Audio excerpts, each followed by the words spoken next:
Assalamualaikum warahmatullahi wabarakatuh. Apa kabar kawan pembelajar? Bertemu lagi dengan saya Aryani Sri Purwanti pada pembelajaran bahasa Indonesia. Kali ini kita akan membahas mengenai teks pidato persuasif. Tujuan pembelajaran pada kali ini yaitu kalian diharapkan dapat menulis teks pidato sesuai dengan struktur dan kaidah teks pidato. Pada pembelajaran kali ini kita akan mempelajari struktur teks pidato, kaidah teks pidato, dan cara menulis teks pidato. Kawan-kawan pembelajar, mungkin kalian sudah tahu apa yang disebut dengan teks pidato. Ya, betul sekali. Teks pidato adalah teks yang digunakan untuk berbicara di depan halayak ramai atau halayak umum. Teks pidato biasanya dipersiapkan sebelum melaksanakan pidato.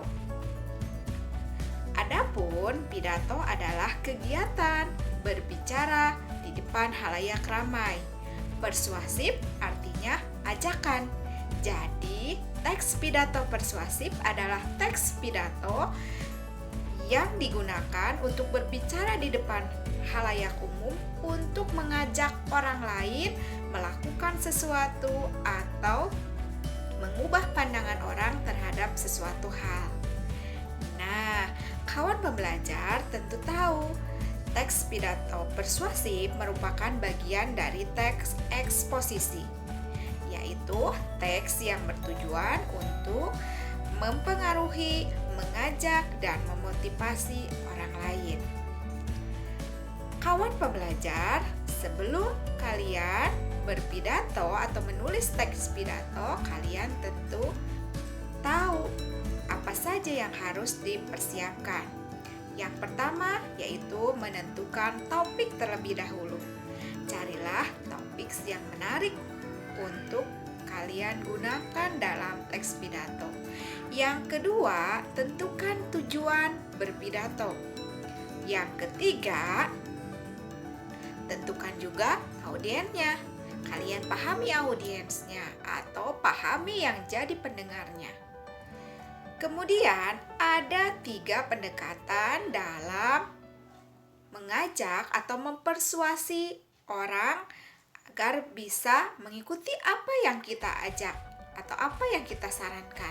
Yang pertama yaitu pendekatan logika, yaitu pendekatan mendekati orang lain dengan memaparkan terlebih dahulu sesuatu yang sesuai dengan logika atau yang sesuai yang masuk akal. Fakta yang kalian kemukakan adalah fakta yang masuk akal.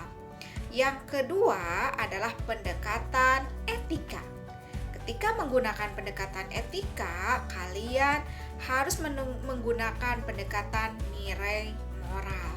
Jadi, dekatilah orang lain dengan menggunakan nilai moral. Yang ketiga yaitu pendekatan emosi. Sentuhlah orang lain dengan emosinya atau perasaannya. Berikut contoh pendekatan logika. Sudah kita pahami bersama bahwa lingkungan kita itu memiliki sumber daya alam. Sumber daya alam itu ada yang terbatas dan tak terbatas. Nah, sumber alam yang terbatas itu tidak dapat diperbaharui.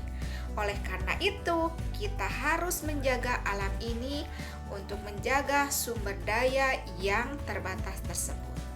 Itu pendekatan yang digunakan secara logika. Yang kedua yaitu pendekatan etika. Memboroskan sumber daya alam yang terbatas seperti menggunakan minyak bumi dengan secara berlebihan itu sama halnya kita merugikan anak cucu kita. Perbuatan mubazir ini sangat tidak bermanfaat dan tidak sesuai dengan agama kita. Itu pendekatan etika. Yang ketiga, menggunakan pendekatan emosi, perasaan. Coba bayangkan jika hutan atau alam ini tidak tersisa lagi dan ditebang. Bagaimana kehidupan hewan-hewan? Ketika hutannya ditebang, tentu mereka juga akan mengalami kelaparan, sakit, sehingga punah dan tak tersisa. Itu pendekatan yang digunakan dengan pendekatan emosi. Nah, anak-anakku sekalian, semoga kalian paham apa yang dijelaskan. Terima kasih. Wassalamualaikum warahmatullahi wabarakatuh.